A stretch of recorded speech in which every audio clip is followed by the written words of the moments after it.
Yeah, I'm a third generation pearl diver, and my family's been in pearling for probably 5, 6 generations. I mean, one of my great grandfathers was a Macussan, and he came over, probably as a pirate or an illegal fisherman from back in the day. I always thought, let's have an anarchy and have some form of like AI controlling government, like remove the people and just have us like, as a collective, we should all just vote using our phones, but then it's all been hijacked now. Hey guys, I was checking out our data for the last month and realized that over 90% of the people watching our videos are not yet subscribed. If you've ever found value in our videos or enjoyed the conversations, hit that subscribe button now. It really helps our channel more than you can imagine, and it's the only thing I'll ever ask from you. We hope you enjoyed this episode. Will Hanigan, thanks for joining us on the NextGenNorth podcast. Cheers. Thanks for being here. What brings you to Darwin, mate? How's things? Yeah, I just came up for a bit of a holiday. I like to get up, get warm. I eventually want to make the shift. Yeah? Eventually. Okay. But it'd be a pre-retirement sort of mindset. Sure. More fishing. Yep. Let that like deep sunburn and singlet tan just really fry in. Yep. So where are you escaping from at the moment? I've been in Melbourne. So I grew up here and in Broome. Like I'm from Broome originally. That's like my traditional owner country. Yep. But I came up to Darwin when I was probably 15 and then stayed here till I was about 20. Yep. And then I just kept coming back. Like got half my family here. Yeah, cool. Half my family in Broome. Yep. Few cousins in Sydney, Dad. Yeah. Yeah, nice. So what was life in Broome like in the early days for you? In the 80s and 90s. So. Way back when? It was good. I mean, I grew up with my mum's like Aboriginal side of my family there. So I just grew up fishing and just part of a, like a collective, larger family culture. Yep. Of Broome. So there's my mum's side, then my dad's side was all into pearling. So. Yep. And a lot of my cousins and uncles all worked in the pearling as well for, 3 or 4 generations. So yeah, okay. So I guess it was like a mixture of this pearling lifestyle, which is like hard masculine. Yep. And then the feminine, my mother's side was all about like going fishing and just spending time with family and, being coastal. Yeah, great. So did the pearling side of things apply in Darwin as well? Because, obviously with the Pass Bailey families, just a massive industry here for the territory, and I think it's sort of spreads all along Northern Australia. Was that sort of part of life for you in Darwin as well as Broome? Yeah, probably. A bit more. Like I mean, my dad's been working with Pass 50 years. Be one of the founders. So wow. I think more here I was out and exploring, like going to the wetlands and just a different type of lifestyle, because I didn't really. I mean, I've got a lot of my mother's Aboriginal family here, but I think I was more just exploring it with my dad, like going out and fishing, and so it was a bit different. And I don't know, mate. There's so many fucking characters here. It's really good to get up and just be around all the outdoor people here. I think they're the ones that add the most culture. Yeah, sure. So the longer term plan for yourself, would you see yourself? Say you did come back to Darwin, longer term, would that be on the coast, or do you sort of see yourself inland, the wetlands sort of lifestyle? I think like right here. Yep. Like probably Larrakia would be great. Yep. Cullen Bay, somewhere nice and close. Yep. Nightcliff I like. Yeah. That's Leafy where my green. brother is. Yeah. Yeah. It's beautiful. Yeah.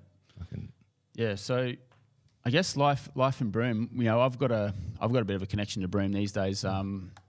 My in-laws manage a station just outside of Derby, so we sort of fly out fairly often. So I love the Kimberley.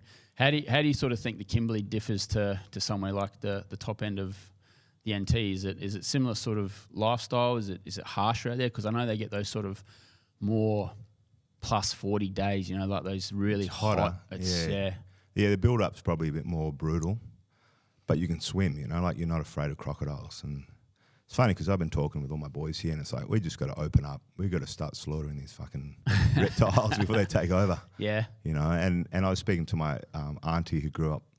She's from here, so she's telling me about my uncles and great uncles in the 70s and 80s, and they were big boys, and they'd get too pissed on the dinghy and fall out of the dinghy and couldn't get back in, so they'd just hang off the back of the dinghy and get dragged back into shore. Yep.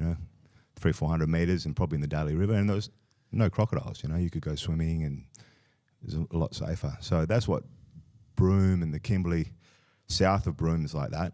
And, you know, it's more like reef and, you know, more diving. Yep. You know, do a lot more diving there. Sure. Here we're sort of more in the up the rivers and Yep.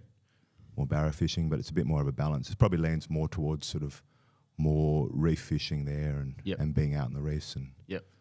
yeah, it's lovely. Yeah. So are you fairly outdoorsy person? Like, you know, you love your fishing, your hunting, your camping, that sort of stuff? Yeah, not so much hunting. I was living in the States 10 years and I got into a bit of bow and arrow, you know, Okay. just Wow. messing around trying to shoot some big elk and things. But I just walk for days and not see much. And Where then- was that? Sorry. Oh yeah, Interrupt. like round like Ketchum, Idaho, and I did spend some time Native Americans up around Montana and did some sun dances there with the Native Americans. Yep. On the Crow Reservation. So like, you know, what's that, like Billings, Montana, around that way, and Yep. then cruise through Yellowstone, which is like pretty amazing. That part of the country is just like you can't imagine the scope of it, but it's like their Kakadu, Yep. like just mountains and like grizzlies and elk and every animal. It's just there. It's just beautiful. Yep. And do you see sort of some similarities between maybe the Native Americans to the native Indigenous people of Australia, like the way that they, you know, cherish nature and are part of it? Yeah. Yep. Yeah, like they're just, I mean, we're all Mother Nature's children, but they're much more in alignment with that truth. And with the Sundance, which is a drug-free, you know, psychotropic experience using like holotropic breathing and like fasting for 3.5 days, no food, no water. You know, they just smoke cigarettes. It's like their connection. Yep. You know, it's like seeing that breath and you sort of dance in and out towards this center totem pole that's been like a tree. They got, you know, they cut this tree off and replant it without the roots. Mm-hmm. So this tree in the center starts to dry out and die. And you're drying out and dying too. So you're dancing towards this tree and you're putting your chi, like your pranic energy, into the tree. Mm-hmm. And then on the second day, the witch doctor, shaman, comes in and he has like eagle feather, big wings, and he collects the energy. And everyone from the village, you know, from the mission there, and they all come in and they all get healed. So you're doing a healing service, and so you're giving your energy to the rest of the village to heal them. Yep. And so they have major issues there. I mean, obviously alcohol and meth. Right. I think that's like pretty similar across the board now, a lot of small towns. Mm-hmm. But this is one way that they do their healing. Yep. And so I think like 3-day fasts, water fasts, or even just doing, you know, like, a week water fast or a 3-day dry fast is what they call that. Like it's very monumental in being able to shift your consciousness. Just cleansing. Yeah, cleanse and gratitude. Yep. Like your gratitude for water, just for the mint. Like on the second day, you know, and this normally I already have heat stroke, and you're dancing in the heat, and they put the younger men at the hottest part of the circle. Like it's a lodge of pine branches all surrounding the centre pole, and the sun, it's all open at the top, so you're just getting that whole like midsummer sun just cooking you in the northern states. So, you know, you're just there like drying out and dying, and they'll come around and give you like this aloe tree they call like cattails, like a huge like lily sort of thing that grows in the creeks there, and you can rip it apart and it's got aloe like gel in it, and you rub it on your skin. You're not allowed to put it in your mouth because it's sort of, you can't really cool yourself down like that, but you rub it all over your skin to cool your body down, and they give you mint, fresh mint, and you just smell that mint, and your brain's like, oh, thank you, you know, like cool me. It's just like this most intimate experience with gratitude for like water, basic. And then from there, when you come out, you know, after the 3rd or 4th day, I think it is, and you can eat, and you know, you just want fresh fruit, you know, and the first thing you do is you sort of you wet your whistle. You have like a eagle bone that you blow into, and the whistle, while you're dancing and holding this like eagle feathers, they help with your mental state, put you into that deep trance. Mm-hmm. So as soon as they, you know, the women come in and bring this water, you wet your whistle. It's like in gratitude, like let that whistle drink first. And you have to wash your mouth out because you've got 3 days worth of like cigarette smoke and toxins coming out, so your mouth's just caked. Mm-hmm. You know, you dry it to the top of your lungs, and then you put a bit of like clay, bentonite clay, into some water, and then wash your mouth out with a bit of lemon. Drink that, and it just burns going in. But you're so grateful for being able to like cool your body down and drink. You probably lost like 10 kilos in liquid, like severe dehydration. And then so you pull yourself back from the edge, Right. and you come out of that, and it's just you're different.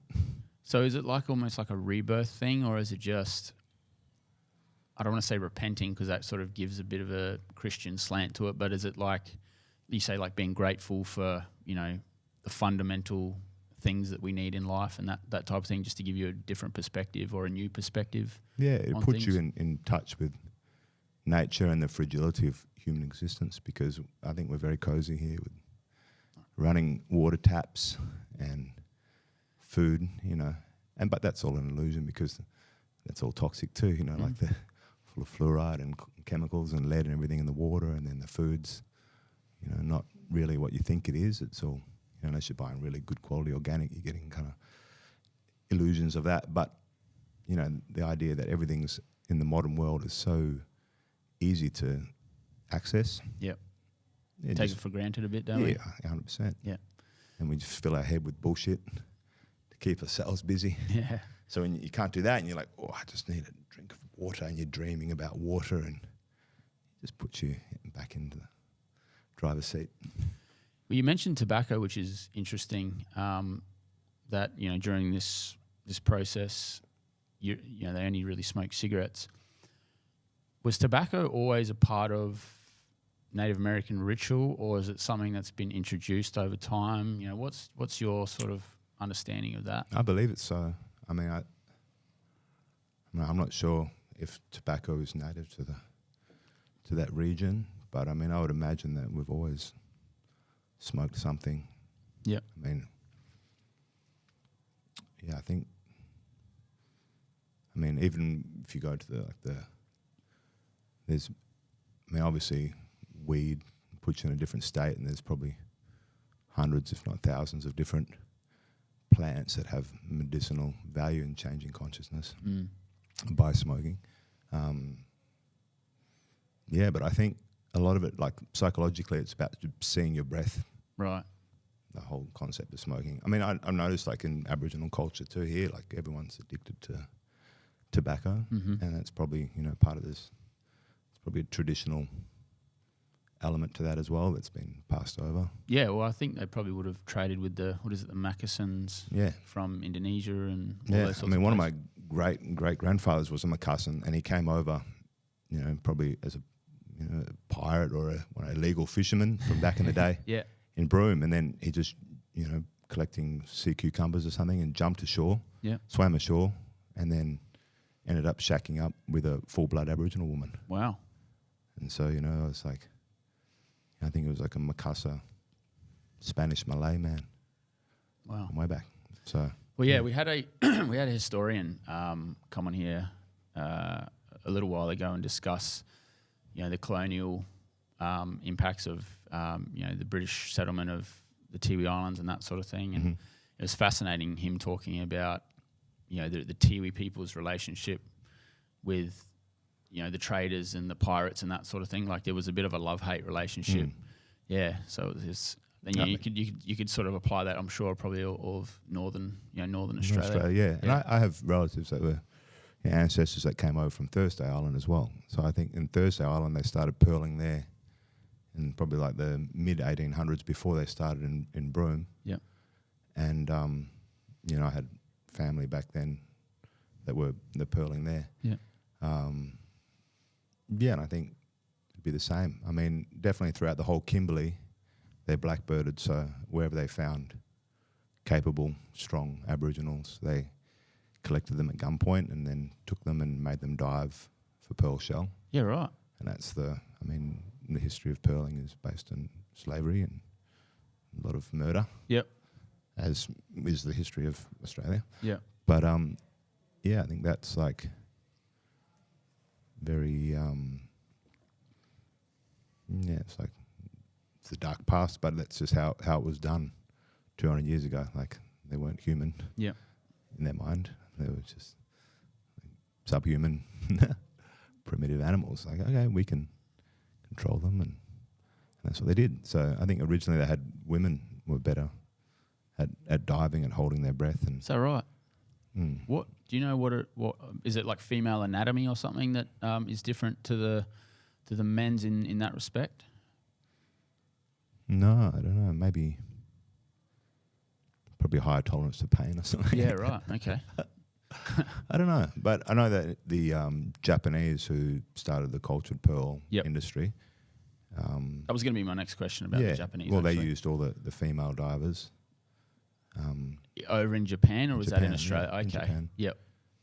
To free dive for the shell there. So that was the culture. And the culture went back thousands of years. But I don't know how, I guess thousands, because Japanese have been there for probably thousands.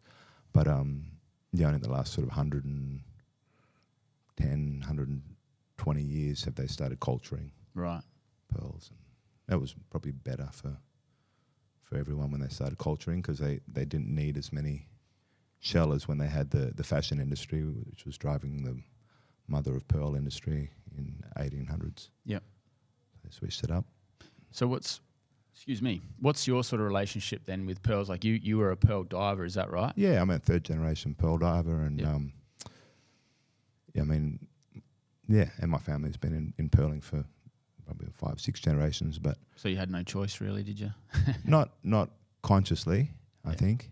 And I have other aspirations and other things that I do outside of that, but that's more or less part of my identity. And then, I was a pearl diver, and I, went to travel to Japan when I was 18, or when I sort of left school and done my first pearling season. And then I learned about the wholesale side of the industry, but I was always drawn to design. Okay. And very early on, like I was combining crocodile and pearls and doing like crocodile interpretations and shark interpretations. And then like once I'd educated myself enough in the industry, I realized like, I'm much more of a creative entity that uses pearls as my medium, and that I'm more of a, sculptural designer. Yep. And that, use a lot of silver and gold, but then pearls are my main medium. And that's how I express myself artistically, but then it's also part of my culture. Yep. So you found a sort of maybe a bit of a transition from being sort of the actual collector of the pearls to then designing pieces of artwork and that. So you found more of is it a passion, you could say, or is it a calling, or how would you describe it? Yeah, I mean, it's both, I think. Like, you have to be passionate about pearls, and once you're around pearls enough, you become passionate, because it's a very select few that get to see a lot of pearls, and then to be able to understand the rarity. Yeah. And it's, I think, and even like Australian pearls make up, 0.5% of the world's supply. There's probably 95% come from China, and then maybe another 3.5%, 4.5% come from either Tahiti and Japan, but majority is sort of Chinese pearls. But the value of it in Australia, the Australian pearl value is probably a third, or nearly half of the value of all the pearls put together. So they're a very valuable and rare commodity. Right. So what is it about Australian pearls that are so much more of a high quality, or is it the look? Is it the size? The size of the shell. It's called pink tartar maxima. So it's the maximus, the largest of the pink tartar, which is the species of pearl producing pearls, and then pearl producing shell oysters, and then we have a very we can produce one of the the largest pearls, but also the luster. Yep. Because there's also pink tartar maxima in Indonesia, but they tend to be more golden lipped oysters, and also in Burma and places like that. But those shell are much more golden, creamy. In the Philippines, they produce a very good gold pearl, but not like we can produce a beautiful white pearl. Right. And the further south you go, off the coast of Exmouth, they produce beautiful pink, beautiful pink pearls. But then the British bombed that area out in the Montebellos. Like, they tested nuclear bombs. So there was a man, Dick Morgan, that had a pearl farm there, and he produced the best pearls, I think, in the world. But then, he got riddled with cancer after being out there for a few years. Like nuclear fallout, sort of. Well, yeah. I mean, there's nuclear fallout for sure. Yeah. I mean, there's also the best spearfishing, I think, in Australia there too. There's, and there's crayfish and bluebone and coral trout half the size of the table. It's beautiful. Yeah. Everything's a meatery. we like to call everything by a meatery, don't we? Yeah. Yeah. So can you tell us about, are they pearls you've got on? Yeah, these are my there? Taish and Keshi, sort of combo of Keshi and pearls, round pearls, and much more of that sort of what I'd call tribal chic. Okay. It's my style. Yeah. So it's like they look to me like they're not quite, perfectly round, and there's some that are very sort of oddly shaped. Is that sort of the aesthetic you're going for there? Yeah. Yep. I mean, I was definitely the first person to start combining these sort of, in Australia, these sort of flat, they'd call like a cornflake Keshi, and mixing it in. Because did they just get discarded before as like being originally not beautiful in Tahiti, enough? And in Tahiti, they would actually throw them back into the ocean as an offering, right? To the gods, so that they wouldn't be, whatever, and probably trying to keep the numbers down. They didn't want to, like, even now they produce a lot of low quality pearls. Like, let's use a random number and say 10 million pearls are produced in Tahiti every year, and maybe like 500,000 in Australia, roughly. But of that 10 million, there's probably 5 million that you wouldn't want to put a drill through because it'll just crack. Right. Because the nacre is very thin. The nacre. So the nacre is the oyster coating. Right. So inside every cultured pearl, except for these very organic shaped flat Keshi and all the Keshi, which means Japanese for poppy seed. So inside every cultured pearl is a round bead, which comes from a clam from the Mississippi Delta, that they dredge the delta, collect this clam, cut it up into little spherical balls, and then use that as the nucleus because it has the same shell weight density, and it tricks the oyster into thinking that, it should coat that nucleus, which is put into the gonad of the oyster, behind the abductor muscle that opens and closes the oyster, so it stops it from rejecting, and you end up with a very high success rate when you put it there. So a natural pearl will be grown in the lip of the oyster around the outside edge, and it's grown there because a foreign invader, like a little fish or a crab or a piece of coral or a grain of sand, traditionally, like everyone loves to say, will get stuck in that edge, and it'll then cause irritation, and so it coats it to create a larger volume and surface area so it can spit it out. Right. So what's the function of that? Is that to... It's to remove it. So right. It's an unfortunate sort of parallel, but in a human, if you put a splinter in your arm, your body would create a ball, create pus, sort of a big blister, and you'd squeeze that blister because you'd be like, oh, that's gross. This thing. It's a foreign body. Squeeze it out, and it would help that splinter remove itself. Right. So it's like a defense, not a defense. Yeah, but defense mechanism. Yeah, it just builds it around in order so it can continue to feed, and if it couldn't close properly, then an octopus or some animal could come in and just eat its guts. Right. So it needs to be able to open and close. And so, but if you cut a little piece of mantle tissue from the edge of the oyster, a sacrificial shell, and then insert that into another oyster, and you could probably do 50 shell per sacrificial, they call it cybo, like the sacrificial tissue.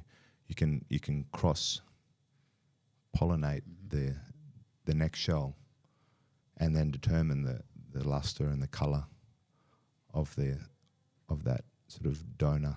Yep.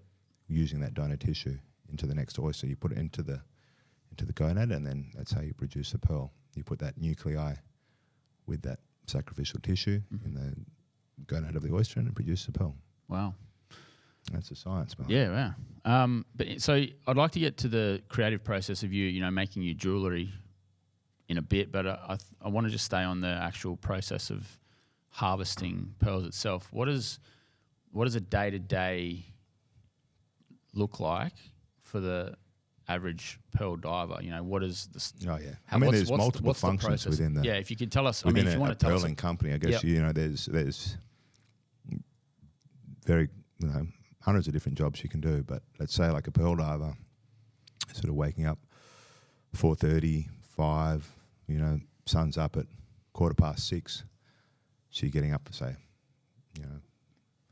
5, and the boat starts steaming from its pulls up anchor, starts steaming to the position where you want to start your diving, and all the boys will get up, have their morning brekkie, go out the back deck, start putting on their wetsuits, and you want to get your wetsuit on and,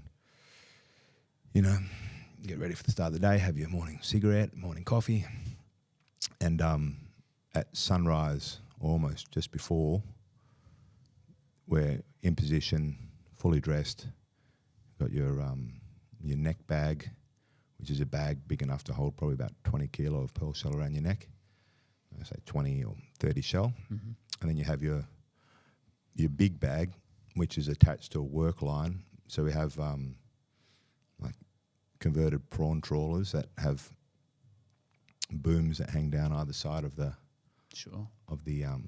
back deck on the left and right. You have 4 divers on each. Yep. And then you have 4 work lines that run vertically down with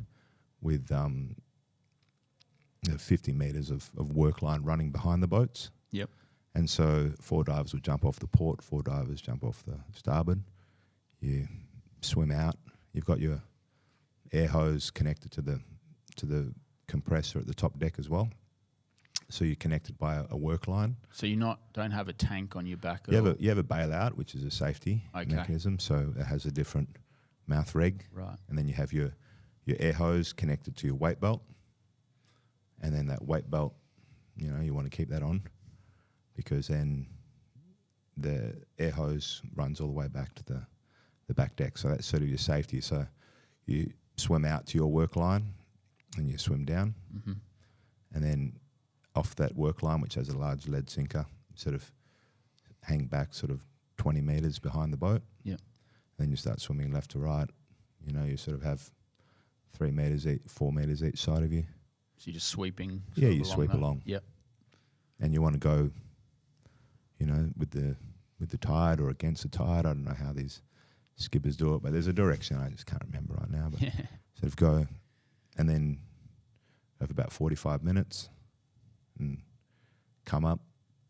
And, normally the first dive you won't do much of a hang-off, but especially after, 8-9 days of diving, 45 minutes on the bottom, you want to come up to 5 metres and then switch out your reg for pure oxygen. Right. And then breathe in pure oxygen for anywhere from 5 to 25 minutes. And that'll flush all the nitrogen out of your body. So you get the bends. You get the bends, yeah. So what sort of depths are you operating at typically to harvest the shell? To collect the wild shell, anywhere from sort of, if it's very clear and you're getting close, and you may be like 8 to 10, maybe 10, 12 metres. And then when you want to go for the big shell, maybe 20, 25 metres. Wow. And the shorter dive times there, but about that. Yeah, wow. So have you had any close calls, because the immediate thing that comes to my mind is, going anywhere in the water up here, being, I'm, Darwin, born and bred local, crocs, sharks, jellyfish. Yeah, not so many sharks here, because this is all in the 80 mile, so it's south of Broome. Okay. So you're off beach, and there's no creeks, and a few creeks, but I don't know. I don't think anyone's ever seen a croc out there. But you do get humpbacks, so humpbacks will come through and collect the air hoses, but I'd never seen any of that. But so have you had any sticky situations? Or? Definitely lost my regs sort of come out of my mouth when my regulator came apart. and then at the same time my weight belt fell off, and so I was disconnected from my work line, and then I was at the end of my work line too. So I ran out of my work line. My regulator fell apart, and I lost my weight belt at the same time. So it was like, so you have nothing to. So I had nothing. So I had no air, and I was disconnected from my regulator anyway. So I couldn't even breathe in the air, and then my air hose started flying forward anyway because I was too far behind the boat. Actually, no, my weight belt fell to the floor with the half reg attached to it, so air was just streaming out behind me. My work line was in front of me, just because I'd been pulling back on it. Then when you let it go, the sinker sort of flies forward a bit, so it was flying sort of meters in front of me. But I had to turn around and swim back to get on to pick up my weight belt, which I just threw into my neck bag and grabbed the reg and just shoved it into my mouth. And you also have I had the half reg sort of taped. You use Velcro to tape it to your lips so you can't get any Irriganzi jellyfish sort of in under you. Yep. You know, I've had a cousin that breathed one in once, and it was like pretty nasty. Jeez, what did that feel like, Tim? You know, was that just... He passed out. Yeah, he passed out underwater, so he tied himself off. I wasn't there. This was, you know, another rogue family member. That's another rogue sort of uncle that's a pearl diver, and he's doing everything sort of very pirate-like and sort of half by the book. Yeah. But my cousin just tied himself off and then just passed out, and everyone came up and realised, well, he's not. Where's Shannon? He should be on deck. So my uncle dived back in and found him, passed out, brought him up, and then I don't know. Apparently they gave him the old Pulp Fiction. Yeah, right. Sort of adrenaline. To the chest and Jesus, got him up. Wow. I mean, what sort of lifestyle does pearl diving sort of provide? You know, are you away from, say, family, friends for long periods? Yeah, you're a bunch of young boys on the just boat. Just nomads, sort of like out in, blokes, out in the bush. I mean, it's like, I don't know, I would say toxic masculinity at its finest in the old days. But, you know, it's just... locker room talk and... it's just men, you know, young men, a lot of bravado. Testosterone, Yeah, all that good stuff. But, you know, I don't know. I think it's a good way to grow up, you know. Definitely have a very sick sense of humour. Yeah. I guess you got to be sort of, almost, I don't want to say you're facing life and death every day, but like it's always in the periphery, isn't it, that something could sort of go wrong. I mean, there's been a couple of deaths, maybe 3, or, you know, like a few deaths in the industry. Yep. Maybe 50 years. So it's not like it's high risk. Yep. Decent rewards, but I think it's more, you know, 18 to, if you're an old man at 28, 30, some 40-year-old staff, but, you know, they're pretty rare. But, you know, it's that sort of in your 20s, you're going out and your frontal cortex isn't even developed, and you come in and drink piss for 4 days, you go out and work for 10 days, and that's sort of it. Yeah. But, yeah, it feels good. And, you know, like, just to get dragged along some beautiful bottom and see, you know, spend, you know, 9 hours or, I don't know, the bottom 6 hours bottom time or something every day, and be able to see, you know, just beautiful things that you just never see again. You know, like swimming along and seeing these turtles that are like, you know, look like they're 3 meters across when you come up. You know, these huge giant turtles, and they're probably a meter across, but they're beautiful. And then underwater and just jump on their back. Yeah, right. And just, you know, go for a ride. Stick your thumb up their ass and fire them up. Really? Oh, yeah. And that gets them going, doesn't it? Get them going, and push them into another mate and try and knock the other divers out with a live turtle, or getting nipped by one, or, you know, grab sea snakes. There's like sea snakes come up on your line, and grab a couple of sea snakes and go and throw them in your mate's neck bag next to you. So there's a lot of competitiveness with the other boys trying to get your numbers up, you know. But a lot of crazy, like, just amazing, beautiful animals you see underwater, and just being there. Is it actually quite peaceful down there? Yeah, very. Yeah. You know, it's a state of mind. You got to be in constant, like, attentive, you know, looking, searching. You're trying to, it's pattern recognition at its finest. Sort of, the oyster presents a very fine black, almost, you know, it's a dark black lip. So you're looking for that open oyster, but it's very well camouflaged on the bottom. And so it's the traditional shape of that oyster, it's sort of a crescent, that top edge. You'll see, or you might not even see the oyster, you might just see the imprint of the fact that it's been open and then it's shut. Right. And you can see the outline of a crescent in the sand. Right, like an indent. An indent from where it's been opening, closing to breathe and eat. And then so you just put your hand there and just roll your wrist out, and it's got a toe, a bit like a muscle that keeps it sort of connected to the bottom, and just pick it up. Yeah. So, how long did it take you to sort of become attuned to really know what you're looking for? Is it something you pick up quite quickly, or is it like I think quite quickly. You need a trained eye? Okay. I mean, you'll be finding them in the first you'll find them first dive, but then you get better and better. And like, I was definitely no expert, and they're amazing.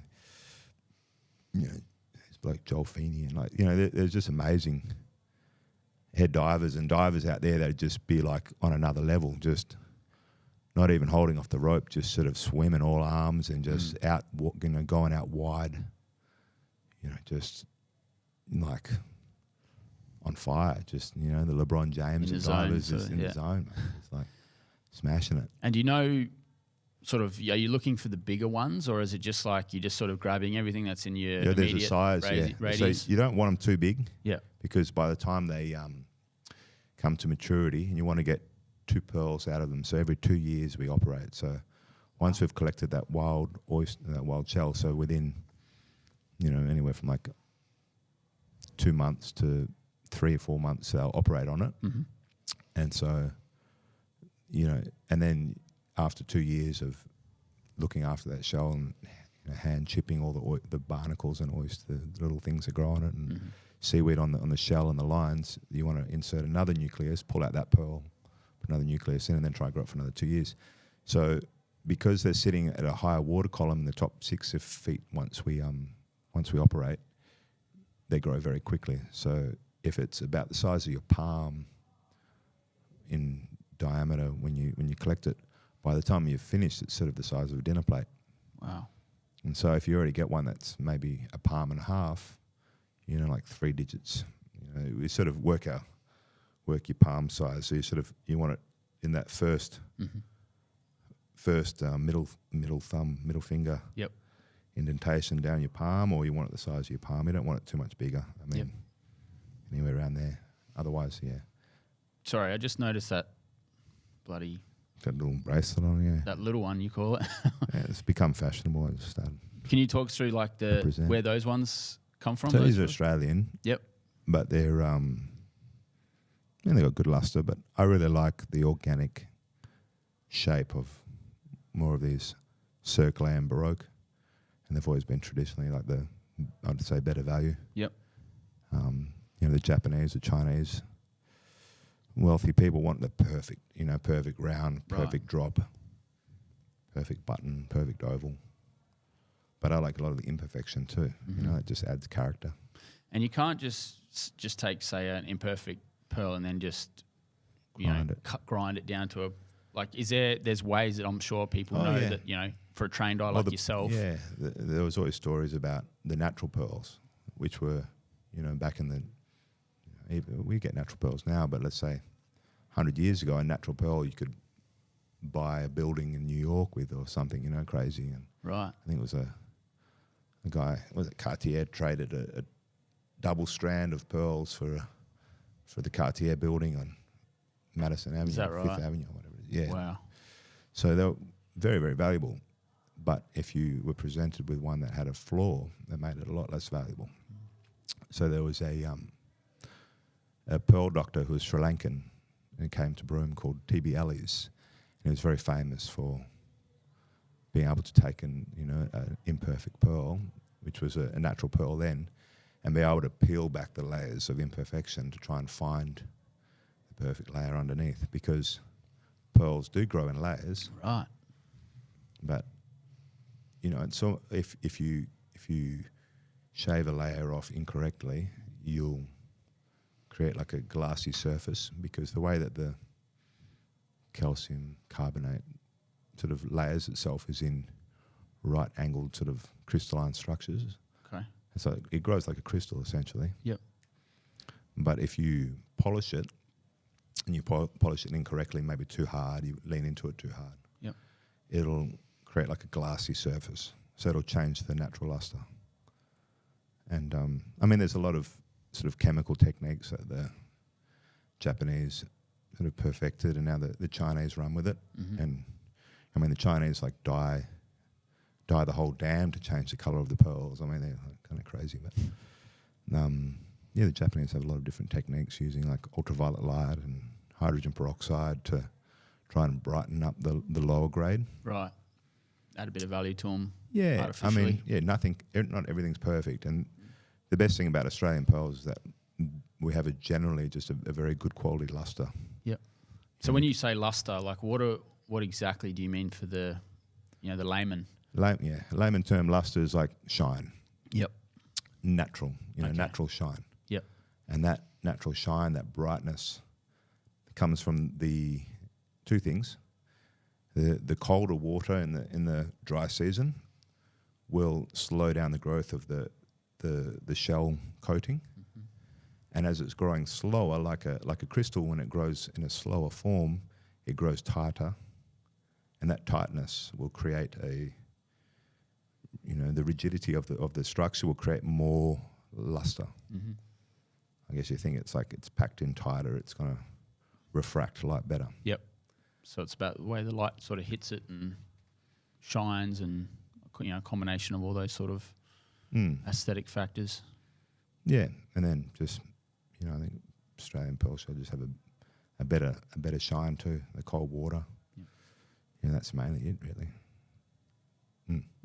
Well, in terms of your artistic sort of creations, where do you draw inspiration? And excuse me, how did you sort of get into that artistic, creative side of jewellery making, as opposed to just being a diver and a collector?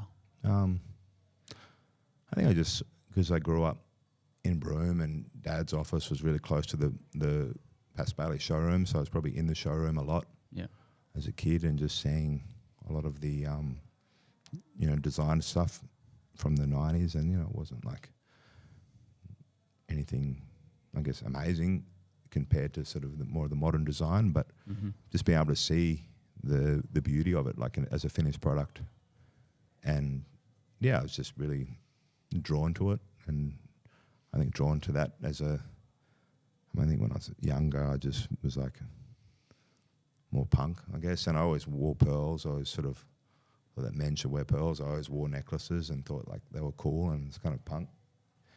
It's like, I think like Rocky Horror Picture Show, that sort of. Oh yeah. Tranny. Yep. Not Frankenfurter. Yeah, I think that's Frankenfurter. Yeah, it might have been. Yeah, that's right. Yeah. Like he was like Tim Curry. He just wore the big pearls. Brilliant. Yeah. That was kind of a cool look, and I think back in my early 2000s clubbing days, I'd be wearing fur coats and pearl strands and no top, and just getting around like that, and thinking I'm a pimp, thinking I'm like a rock star, and I think my designing came from that desire just to be like, fucking cool, what's cool. Yep. And I started going to Paris probably like in the mid 2015, and I was living in LA for sort of 10 years, and I'd go around and just put shitloads of pearls all around into different like high-end fashion boutiques, and a lot of designers would go to those boutiques, and a lot of creatives like stylists and things would go in and really created like a renaissance for pearls. And I mean, I've seen my designs, which are like color blocking stones, so like a half necklace with like half stones, half pearls, and then I did one with like half chain, half pearls, and I've seen that like replicated infinitely to become like mainstream fashion, and wow, it's created like a going to Paris and getting like big fashion people sort of excited about pearls, and going to parties there and just talking shit to people, and be like, oh, that's a head designer for fucking, I don't know who it is. I'm just like a bit off my head, smoking joints and talking shit, like you sort of get into the zeitgeist, and create a decent fashion trend. Yep. And I think it's still going. And, you know, even if it's like people buy like, you know, I don't care if people buy Chinese pearls now, and it's like, you know, if you buy what you can afford, if it's $500 or $50 or 5,000 or 50,000 or 5 million, 500, just buy what you want to buy. And obviously the more expensive is the more rarity, the more the value is going to go up. Mm-hmm. So what was your experiences like on those really sort of high-end, you know, creative scenes of LA and Paris and those sorts of places? You know, was it pearls that allowed you to, I guess, gain entry into those sort of elite circles and that sort of thing? Yeah, and for sure. Yeah. I mean, I don't say I've got Aussie charm as well, probably helps. That helps, yeah. You know, sort of, you know, get attached to celebrity and be around the right people, definitely opens some doors. Yep. But, yeah, I think, yeah, like definitely having pearls is like, for me, is like an alternate form of currency. That's my crypto has always been pearls. And so, you know, having that and then being creative and being around a lot of like fashion people, you know, like LA in that time period, I think in the 2010s through to, you know, the 2020, you know, when everything shifted, it was a very creative period for LA. I think I was just lucky to sort of be around that. And America, I think it was, you know, it was like a little pocket.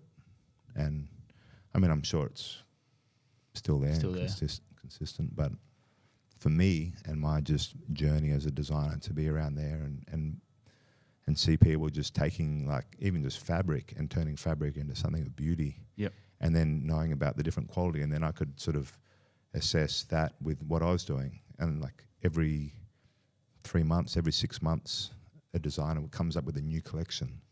And that's mind-blowing for me because I've always just been like, create a design that's timeless, you know, or something that represents me, something that's, you know, for me it's totemic art, you know, using a tribal, you know, like obviously my heritage is a big part of my story, but, you know, just seeing people do something seasonal. Okay, then I'm going to try and think about different coloured stones and, you know, get the right look, you know, something that matches the, you know, for me it's always about the organic shape of the pearl and then balancing a strong masculine edge with a feminine soft, you know, and having that balance. And then, you know, size and, you know, having big pearls that like take the breath away and everyone's like, oh, I can see the value in that, you know. So these things like that, I think, helped. And I mean, LA, just being around, you know, people that were very like commercially minded store owners, like they wanted to create desire in, you know, in fact, in beauty, create desire out of like beauty and the need of women mainly just to want to dress up and look beautiful and feel special, and just sort of like, you know, it's a big juxtaposition from the very masculine upbringing of just pearl diving, and then, you know, like obviously there's a lot of creativity that goes in that, but just understanding that balance of commercial creativity. Yeah. So is that what drew you to LA in particular? Because no, man. I fucking went there for yoga. I was right. doing a lot of yoga at the time. Okay. And yeah, like Kundalini. So doing a lot of, you know, I guess they call it now, breathing. Whatever this like new term for, what do they call it? Like you get into like trippy states of breathing. Like I was just say like holotropic breathing, but. Yeah, Kundalini yoga was like why I wanted to go to LA originally, and I was sort of spending a bit of time in Byron and hanging out with, you know, an Aboriginal medicine sort of healer man in Byron, and he was teaching me a lot of, well, two things. He was a screenwriter, so I've always been working on a script for the past 25 years. So, you know, giving me a lot of, you know, like good male role model energy and sort of being able to be like both a traditional healer that he was, and that was something that I was moving towards, and then also, you know, his background and being a, you know, screenwriter and sort of making films. So obviously, like when you're a creative person, you sort of open your mind to other things. So mine was like, wanting to create good film, good stories, being a storyteller. And yeah, so I went to LA and I was just doing a shitload of yoga, like 4 or 5 times a day, getting fully like in the zone, addicted, like, but at the same time, like having this amazing, like sort of, like, I don't know, spiritual, it was my spiritual journey, but having like visions, you know, like really intense visions, and being able to like journal them, and yeah, just, it was like a balance. Like I was still pearl diving and then coming back to Broome, and, you know, spending time in Melbourne and living in Sydney for a bit and sort of getting my balance. And then eventually I just sort of said, fuck it, I'm just going to stay in. Are we allowed to swear? I don't know. Of course, you feel free. Cool. Yeah. I just realised. Yeah, uncensored. Easy. Go for it. So fuck. No, yeah, so I just then spent time. Like I just committed myself to being in LA, and you know, I think I was working as a, like, helping film my Melbourne mate when he'd come over and tour for his music stuff, and I was really good at driving on the other side of the road, so I was driving and like being like a roadie for my muso mate from Melbourne, a couple of my best mates that make like a mixture of sort of reggae, beatbox, and dubstep, drum and bass sort of stuff, and going on tours with them and doing fun stuff, and then doing my yoga, and being around people in the film industry is always sort of fun, and like a bit of an inspiring sort of vision to have. Mm-hmm. Cause I've spent a lot of time in the States. I lived in Hawaii briefly as well. Never been. You should go, man. It's God's country. I'm actually afraid that I'd just stay there forever. If I had the money, I'd be on Maui right now. I heard Kauai. That's where I've got a healer friend that's there. I've never been, but I've heard amazing things about the hikes and then just the ruggedness of it. And I don't think the locals really like. No, they don't, of course not. No. But I mean, it's a lot less commercialized, so it's probably a lot less accessible for someone like me that just wants to go and have a look around for a little bit. Yeah, I think if you go, you just got to. I can get in a few fights. Yeah, you got to be very like it's a very masculine environment there. 100%. Like it's all, you just got to take a few on the chin and sort of earn some respect. I think that's the way to go. Well, I think a lot of people go over there thinking it's a laid back sort of surfy culture, but they find out that it's like warrior. Same with that. Like I mean, I haven't spent enough time in New Zealand, but imagine like if you wanted to move to New Zealand as an Aussie, and you're a big enough bloke, and you sort of like want to be amongst it, and say you don't play rugby or whatever, but you're gonna just have to get in wear a few licks. Yeah. I think that's just part of rite of passage. Yeah. You just got to do that. But what I was going to say about California was I never actually went to LA because I've heard there's sort of like there's a bit of a dichotomy for everybody there. Yeah. There is, yeah. Well, it's the size of Australia, so it's like saying you've never been to Australia, but then Darwin's different to Sydney, different to Melbourne, and the same in LA. Like you got Venice, Santa Monica, and Palisades, and they're all sort of 20 minutes, half an hour drive away from each other. Yep. They're all sort of the west side on the beach, but they're all much different. Like Palisades is up in it's the hills version, and then you got Brentwood, which also Brentwood and Palisades are both like the Beverly Hills of the coast. Mm-hmm. And then Santa Monica is like the super clean sort of Demolition Man version of LA. Mm-hmm. Like you're on the beach, but everything's like super sterile. They've got like the police force there just kick out any homeless vagrants that are around there. They just send them to Venice. Right. And then Venice is like the hippie end of it, more like your St Kilda, King's Cross thing. And there's just, you got your junkies, you got your homeless, all end up there. But then also you got your tech. And it's just much more like Bohemian there as well. So it's a bit more of like, more laid back. Yeah. So you got a bit of a mixed bag there. Yeah, it's a bit like St Kilda, I guess. Yeah. But way bigger. Yeah. Have you seen sort of the evolution of California, under Gavin Newsom? He's an interesting, he's a bit of a polarizing character to some people. I haven't been there since, 2020. Okay. I got like, sort of my visa came unstuck right a month before COVID. And so my fiancée, who's now my wife, she went back and I went back sort of a day after. Yep. And I couldn't get in. So then I got sent back to Australia. Then COVID hit and then we were both stuck. separately. So Oh no, I haven't seen how long's Newsom been in for? Because he might have been there in 20. been there for a little while. Yeah. They tried to get rid of him, but that failed. I can't remember what the correct terminology is, but they tried to, I mean, it wouldn't be an easy job, I think, to 40 maintain million people, biggest economy in the States. And probably 60 million if you include all the illegal immigrants that run in the country. There's no doubt that Mexicans are the hardest working people. They're the Asians of America, the Americas, or definitely North America, and then they're everywhere. And they just work, $5 an hour, $10 an hour. It's all cash. Yep. And it's not good, but they do the job. Yeah. So after you came back from the States, then where did you spend COVID? So is your partner American? No, she's Serbian. And so I met her in Melbourne when I first first came down. I went to high school, finished my last 3 years of high school in Melbourne, and then came back up to Darwin and was pearling and Broome and went to Japan. And then I thought, well, I'll go back to.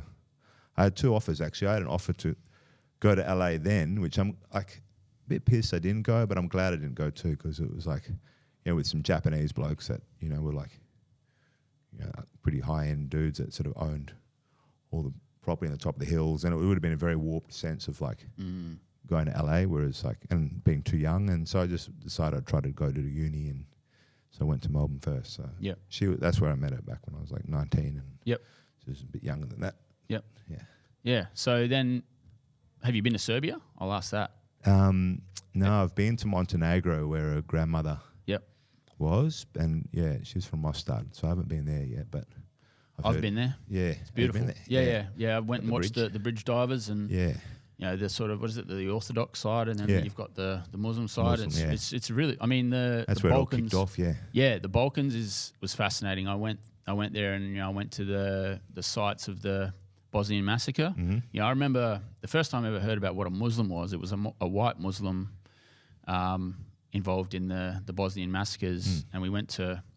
That was in the mid-90s. Yeah, that's when she was there. Yeah, so that must have been a crazy time, because actually going to Srebrenica, where the main bulk of the massacres happened, they killed 6,000 or 7,000 men in no time at all.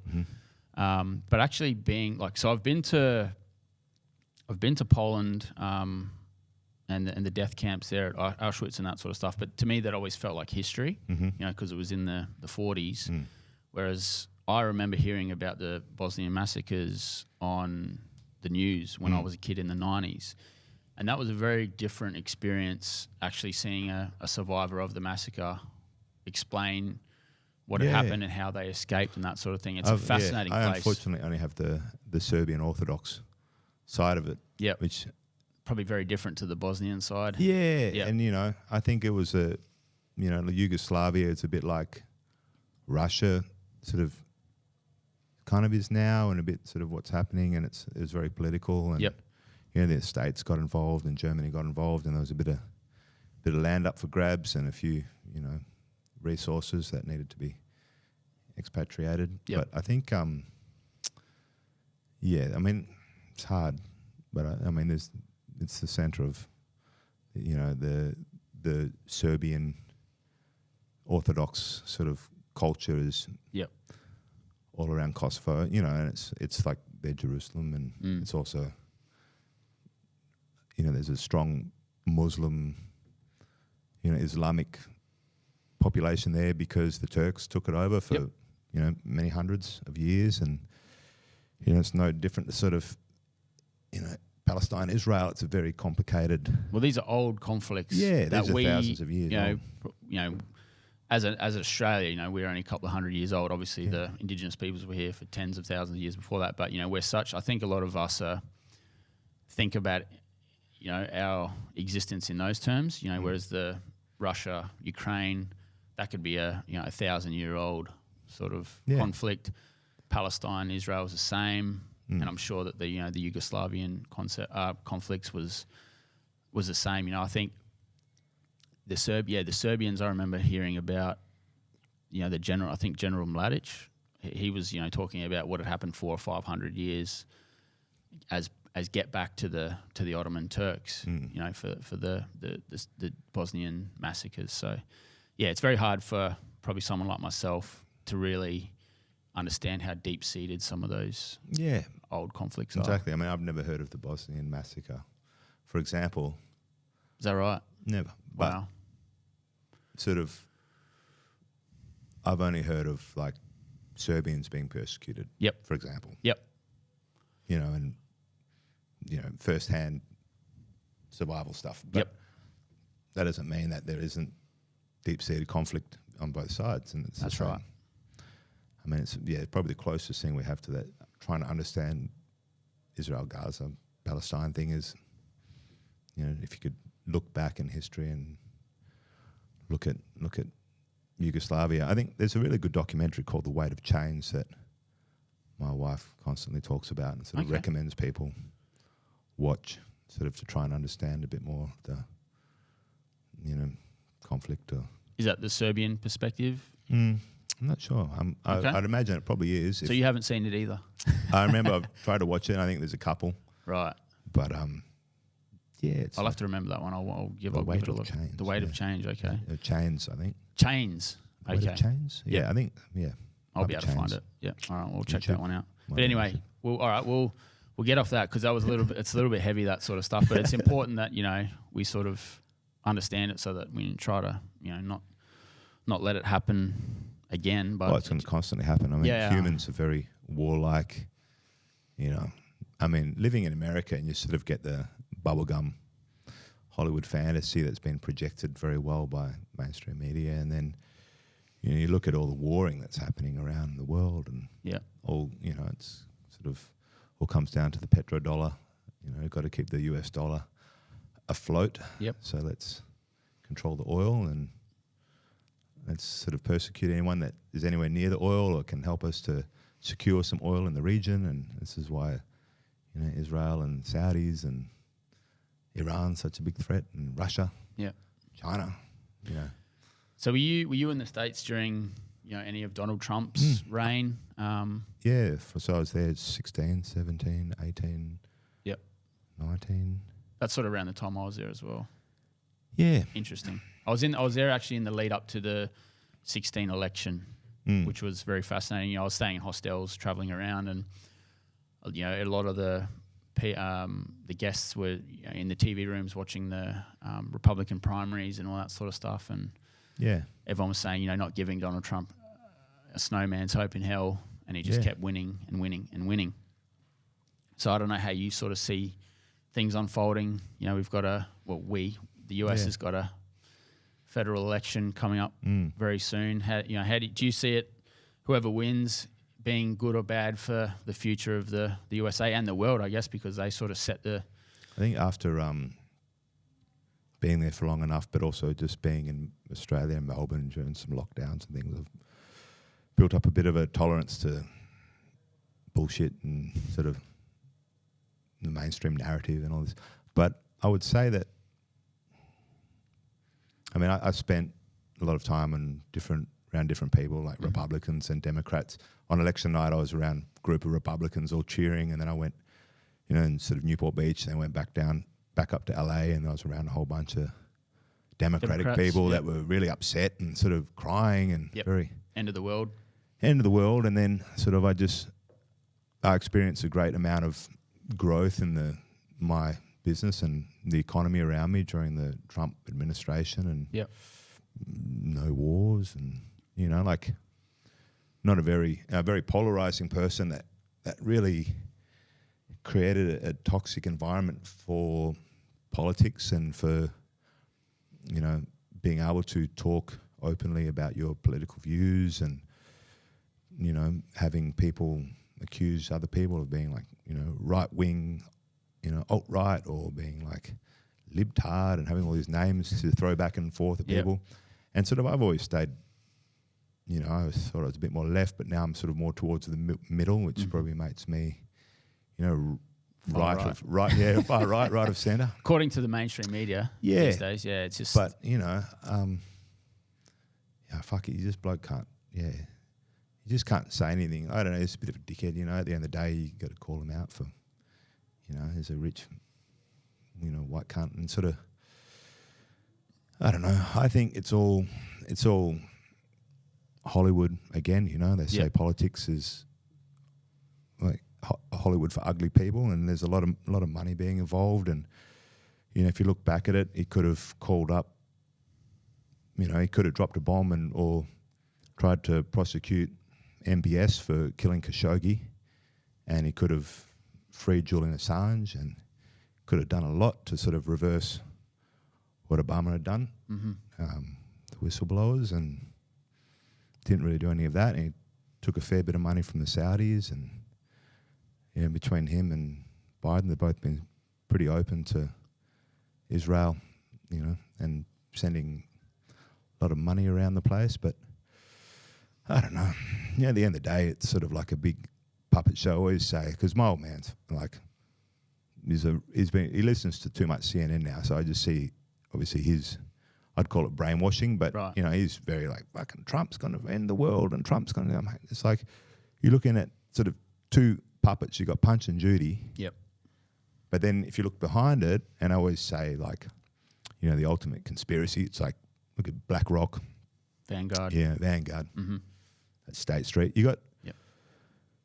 these very large sort of whatever they are, funds or whatever. They're just sort of controlling they're the evil empire. They're the, you know, what was like the British East India Company. You know, they're bigger than Ben-Hur. They're sort of, they eclipse government. They, you know, democracy is just a puppet sort of, you know, we're already running the banana republic. We're too far gone already. Yep. So if Trump gets in and creates a civil war, I mean, I doubt it. They sort of lead up to it. There's a few movies that come out and sort of get the zeitgeist happening and get people projecting. But say he did, or if old Love got in and did the same thing, I mean, who's going to win at the end of the day? It's always going to be the elite, the greater powers that be are always going to. And who loses? Yeah. The little guy at the bottom. Yeah. So there was like a $4 trillion wealth transfer in the last 4 years due to COVID. Yep. So they've more or less demolished the lower and middle class. Yep. And that's all their money disappeared. Like, you know, I wasn't allowed to work when I was in Melbourne for 200 plus days, and, you know, on the books, and sort of, but the big companies, if you're invested in Amazon and you're invested in, you know, all these other companies that could keep running and keep printing money and get big government payouts, and then you earn more. So that seemed to be the way. But I think we just need, you know, it's time for real change. Is like anarchy, and that's where we're at now. So, but it's fighting words and madness. But that's the only way that we can really move forward or evolve as a human species. I think politics as we know it, or government as we know it, needs to be stabilized or to be crumbled and rebuilt. And you know, so do you think like a real revolutionary president could come in and say break up your vanguards, those? Is that not what's needed though? Like government, is RFK government Jr. would be great. Government intervention, you know? Yeah, but I don't know. What do we need to take the money out of politics? You know, what are the sort of main things that you could see that would actually really help? Yeah, taking the money out of politics would be the start, but it's all ingrained. Like, it's so ingrained into. I mean, I don't know how to destabilize it. I mean, if you crash the US dollar, it might be a start. Yeah. Yeah, but then they might start up the digital dollar, and then no more cash. Yeah, CBDC or whatever it's called. Yeah, yeah. No, I don't know. It's big questions. Big questions. Do you see crypto playing a role? Are you invested in crypto? Yeah, do you understand it? I had my moment in it probably 5 years ago. I was like ready to buy 100 Bitcoin and got talked out of it by my old man. Stick with pearls, but pearls are my crypto. So yeah, I mean, I don't make the same sort of profits, and I got to work, but it's that same sort of, you know, mindset, sort of like something of value, and And yeah, I don't know. That's deep questions. Yeah. Blow my mind. But I think it's worth asking. I mean, we need answers. Yep. We need answers, and we definitely need, change. Yep. And I think, obviously anarchy. I mean, let's stop paying taxes for a few years. That would have been a great solution to get back the money that we'd all lost. I've had that suggestion. I don't know why there's not a bigger movement amongst the at the grassroots level. Just stop. Why don't we all just collectively just stop paying taxes? I mean, it's hard if you're employed, obviously, because your employer wants to pay. But I mean, even on a smaller scale, like Northern Territory, it's not a big state, but maybe Northern Territory, just like no income tax in Northern Territory. The Larrakia people just get a commission, get some royalties from Impex, something like, I think they tried to, but I don't know what happened there, but, or like move to, if we've got so much natural gas to power China for 10,000 years, let's power Australia for 100 years on natural gas. Yep. Is it that bad? I don't know. Yeah. Or put a nuclear reactor in Alice Springs and let's see what happens. Yeah. I think these are all actually not that crazy ideas. Yeah. Like I think, the nuclear stuff, the small modular reactors, all that sort of stuff, that's all gaining traction. Yeah, and new tech. Yeah, and those were all. That was a John Howard moratorium that got put on nuclear. So that was a right leaning, a heavily. But I remember Peter Garrett back in the day. It was like anti-nuclear, Jabiluka. Yeah, I thought that all made sense, but at the end of the day, it's like pretty clean tech. Well, there's no carbon. Yeah, if no you've got CO2. a problem with it, just shoot it into the outer space. Let's send it to the moon if we could actually really get there. Elon Musk, get him involved. Have you been keeping an eye on politics closer to home?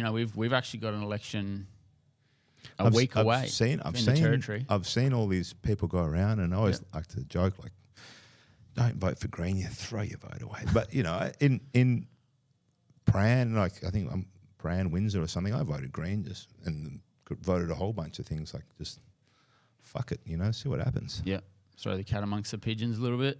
Yeah, I mean we need change, drastic change. I think everywhere. I mean I think the major problem here is like obviously like there's like Indigenous issues that affect Darwin as a whole because it makes Darwin unsafe. There's crime waves, the same as in Broome, like huge crime waves, and it's all very young kids. Yep. That might be like third or fourth generation fetal alcohol syndrome. You could say directly that they have no frontal precortex or,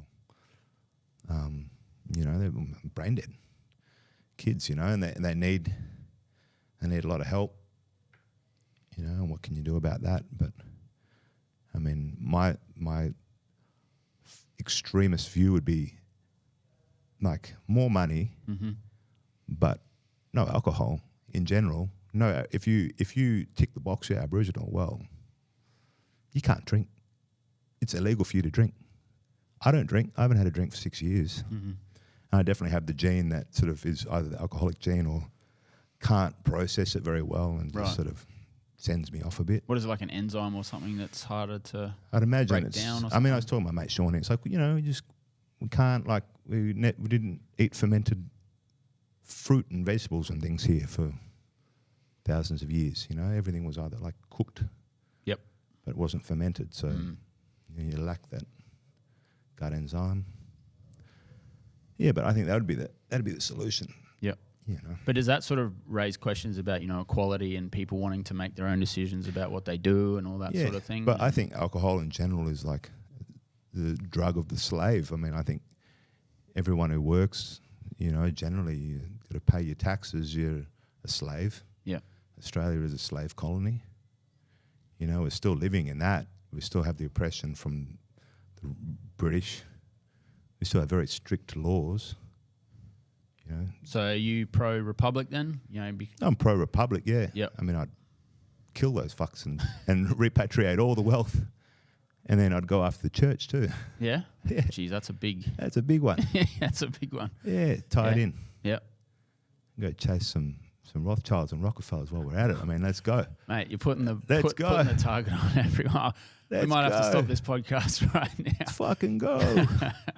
Go for it. I mean, what else? Tell us what you really feel. What else? Yeah. Are you, like what other sort of blue sky sort of stuff? What revolutionary stuff could Australia do to really sort of take control of its own its own future and really become the idyllic utopia. We did well in the be. last 20, 30 years by selling all our resources. So, I mean, as Donald Trump said, bring it all back. Mm-hmm.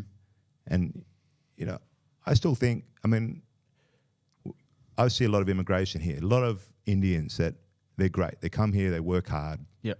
Good people. Mm-hmm. I studied a lot of Indian Ayurvedic medicine, a lot of Indian. I'm very in touch with Indian culture. Right. But I also think there's a lot of,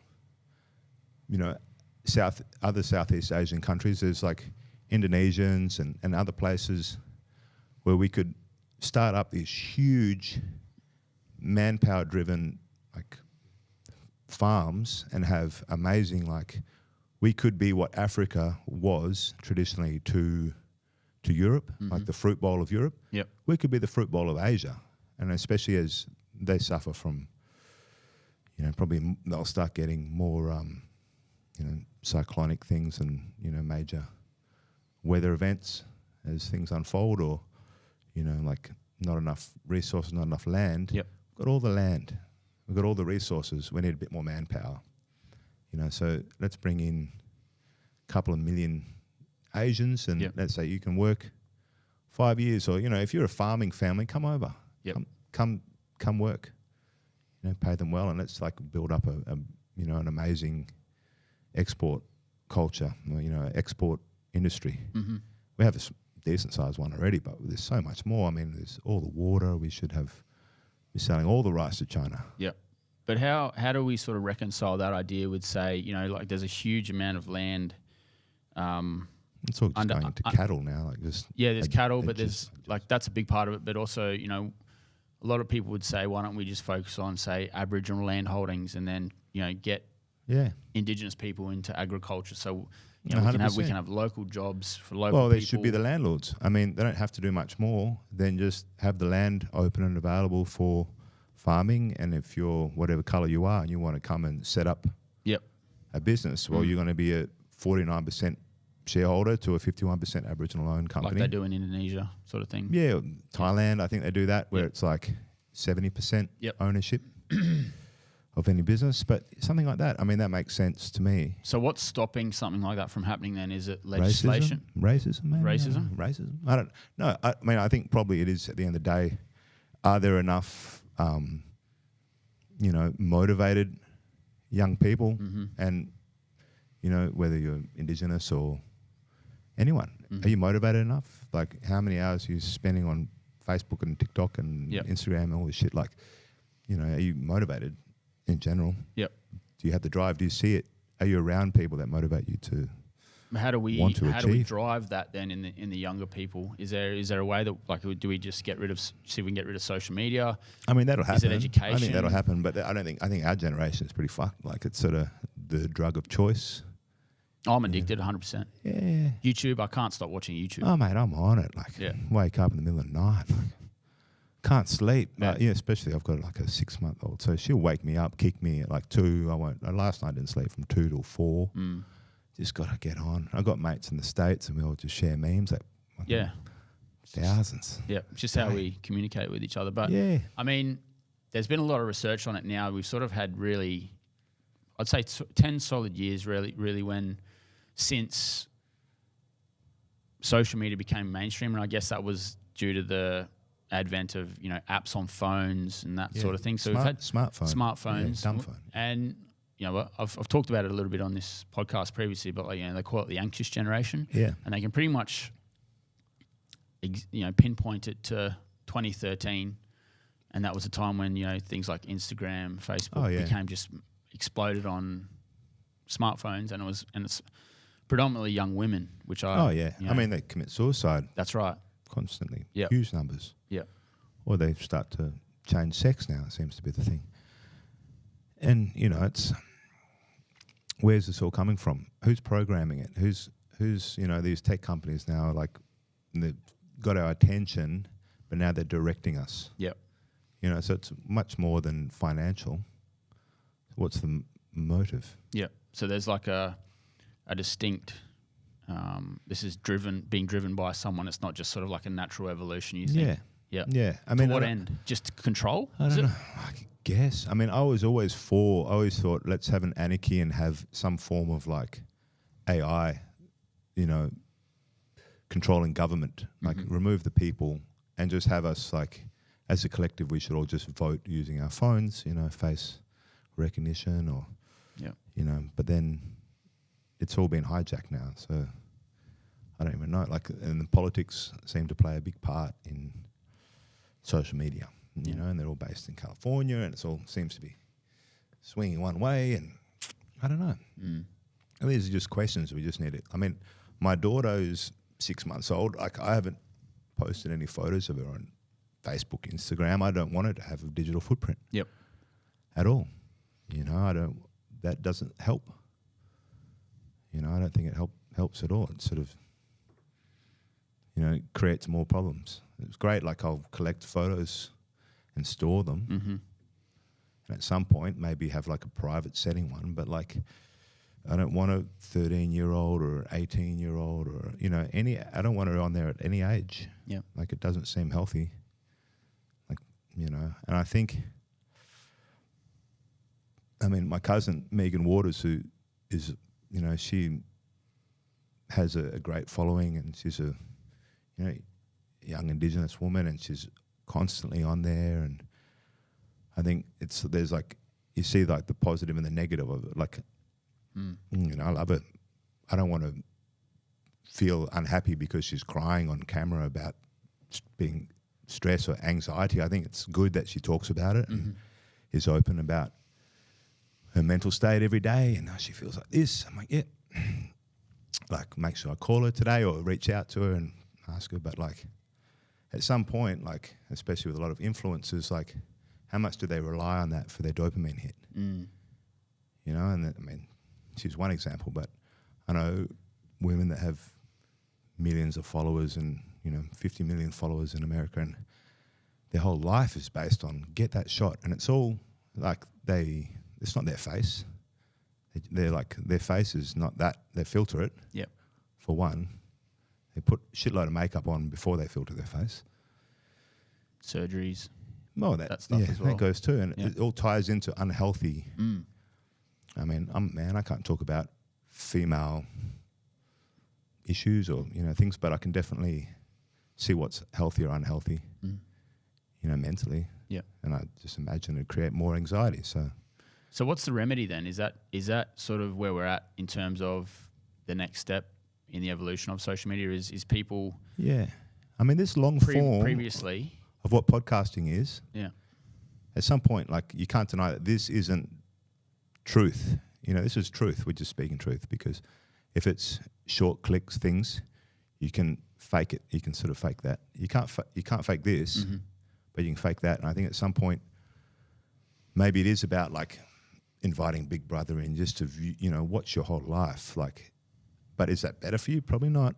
But like, I don't know, I'm spitballing, but, you know, ideas about what's better. I think it'll probably lean more towards, you know, more than less before we go less. Yep. Maybe some will go less and some will go more. Like the pendulum has to sort of swing a certain way before it sort of comes back to some sort of normality. Yeah. I mean, I'd love to delete everything, you know, and just, but then, you know, there's certain friends and business things. You need things open. Yeah. You know, if you can have someone manage it, don't even be the face. Maybe we'll just have AI manage our social media for us. Yep. That's probably where we're going to, I think. Yeah. Yeah. I mean, you can check in on it. But yeah, I mean, yeah, it's not too bad of an idea. But then AI runs amok. AI projects your sort of your unconscious, your sort of anima onto the world, and then as opposed to, yeah, very nice. Scary thought. Anyway, you mentioned your daughter. Yeah. How's dad life? It's been good. I mean, it's only 6 months in. I mean, being a dad is a lot easier of a job than being a mum. Obviously, it's sort of at 1/10 the volume of time, stress, sleep. Mm-hmm. You know, it's pretty cruisy, and I think it's been good. I mean, I'm blessed that she's very healthy, and like, you know, just say we didn't vaccinate her. We were very against everything. I've never, you know, haven't been vaccinated in the last 5 years for anything major. Yep. Leave it at that. But yeah, she's been really healthy, and she's sleeping well, eating well, all that sort of stuff. Yeah, really good. Just obviously on the breast. I mean, I've got long hair. It's not for show. I'm like pretty hippie about it, but yeah, it's been good. And being up in the heat, I think it's been great because, you know, Melbourne, like we hardly saw her legs, for example, for the first 6 months, and then once we come up here a month ago, it's like, oh, she's got cute little fat rolls on her legs, and you see all that, you know, and it's just good. And I think being able to go for a swim at Berry Springs or take her down to the waterfront here and get her wet in the salt water, and it's been great, you know. Just, have you ever tried balancing your baby on your hand? Sort of get them up to stand up. Like she's got a good standing reflex at 6 months, but I can put my hands out and then she balances on it. So I get her over the water, just standing with her arms out. She just puts her arms out and just starts balancing like this. And it's apparently really good for their brains. Is that right? Yeah. So I think my daughter was walking at about 10 months. So I think she sort of walked fairly early. So she might have had that good balance. But early. Yeah. I mean, my baby's not crawling yet. My wife's saying she has to crawl before she walks. You know, it's a big issue. Yeah. But she's definitely good tummy time, getting to hold herself up. Yeah. Has it given you a new perspective on life, you know? Yeah, I think having a girl, like, it's a blessing, you know. Sort of men are like, oh, we want a boy. Mm-hmm. Yeah, I want a boy. But now that I've got a girl, like, I want another baby, but, you know, I'd be happy with 2 girls. Yeah. 3 girls, you know, like it doesn't, you know, obviously, yeah, as a man, you got to approach life differently. You've got a girl and approach, you know, you got to see things through her eyes, or, you know, just sort of try not to be too masculine energy around. So you got to sort of be much more in touch with your feminine side, I guess, to be able to communicate with a girl in general. Yeah. Now I'm outnumbered. It's just me and my Chihuahua boy, and then I've got my wife and my baby girl, and then I've got another Chihuahua girl. So. Have you got any pearls of wisdom to impart on, you know, prospective fathers or mothers for that matter? You know, like things you've learned in the first 6 months? We did a home birth. Yep. And I would recommend that. It's only probably 0.5 of the % of all births are home births now, and it seems that through whatever, you know, means, so the medical industry are pushing a lot of C-sections now, and I mean, I think having a home birth, you know, without drugs, you know, is probably the closest. You know, it's a woman goes to battle. You know, it's life or death, and there's a great release of the DMT when that's occurred for everyone in the room. You know, it's a very psychedelic experience, and for me to start off fatherhood with that experience, it's sort of like shaped my, you know, obviously there's a deeper respect for my wife now. I found the same. You know, to go through that level of pain, you know, and near death, and then lots of blood, you know, and shocking amount of blood.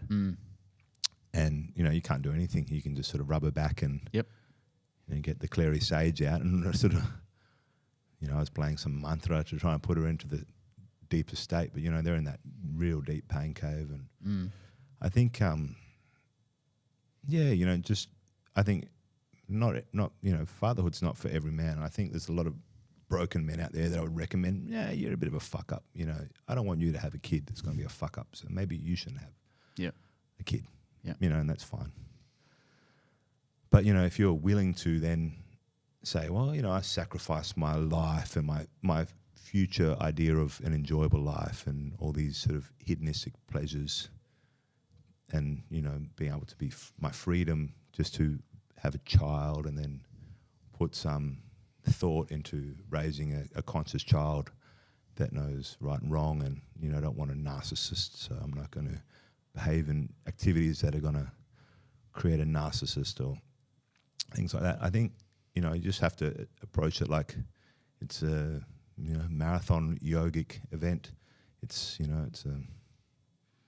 I'm at the very start of it too, so I'm sort of still learning. But I think you just have to really put some focus and energy into it, because I wouldn't say there's too many people on the planet. I don't think there's that many, but I think there's just a lot of fuck ups, which are people raised by people that shouldn't have had kids. Like they say, like there's a driver's license, so there should be a license to have kids. Yeah. There should be some. I mean, you can't really control it, but I think there should be a lot more study or education going into like learning for women and men how to raise a good kid. There's a lot of good books, a lot of people talking about it, but it's important. All right, well, I reckon that's a good note to end this one on. If you're happy with that, how can people support your art? Do you have a website? Or I've shut sort of everything down for the meantime. I'm going to reopen it in a month or so. I've just had all old designs up there, so I'm reopening. I have Will Hanigan Pearls on Instagram, and then I've got that as my website as well. Yep. So Will Hanigan Pearls, Will Hanigan on Facebook, but mainly just the Instagram really. Okay. But yeah, I mean, eventually I'd like to remove everything and just like pop up. You'll find me. I think I'll put some stuff in Shawnee's here around the corner at House to Darwin at some point. Okay. When he's open up in a few months. So if you're local and you want to see some cool pearl shit, it'll be there. All right. Will Hanigan, thanks for your time, mate. Very much appreciate it. And hopefully we see you here a bit longer term in the future. I'll definitely come back up every dry, but I'll do a wet one here. Beautiful. Thanks, mate. Appreciate it. Thanks, everyone. See ya.